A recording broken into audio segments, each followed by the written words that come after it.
Hal-hazırda gənclər şikayətçidirlər ki, biz evlənməyə qız tapmırıq. Bu da çox ayrı bir bəladır. Niyə?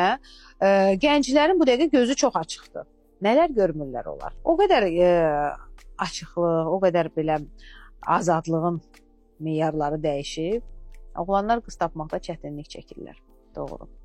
Hamı istəyir ki, tutalım, bəzi mən tanıyıram, ailələr var ki, qızın Instagram olmasın, qızın sosial şəbəkədə profil olmasın və s. Amma bu mümkün deyil. Biz artıq başqa bir zamana gəlmişik.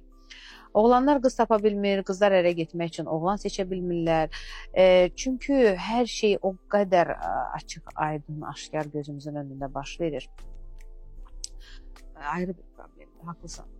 Mən elə gəlir ki, biz indi qızları ərə vermək də çətinləşib.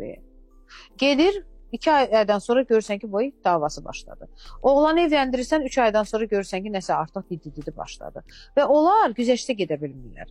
Güzəştə getmək problemləri var. O, bizim valideynlərin dövründə ciddi güzəşt var idi. Ciddi adlamaq var idi problemin üzərindən. İndi qadınlar ictimailəşib, işləyib özləri pul qazanan qızlar, qadınlar, artıq ərdən iqtisadi asılı olmayanlar, ən çox daha asan ayrılırlar. Daha asan ayrılırlar, bəli. Daha asan ayrılırlar. Ümumiyyətlə qadını kişidən asılı olmağa vadar edən səbəblərdən biri həm də iqtisadi asılılıqdır. Yəni sən boşanıb hara gedəcəksən, evin yox, eşin yox, pul qazana bilməyəcəksən falan və məcbursan ki, sən övladlarının xatirinə ərə dözəsən. Amma artıq qadın ictimaidirsə, artıq qadın bir ictimai personadırsa, daha asan da olur. Daha asan da olur.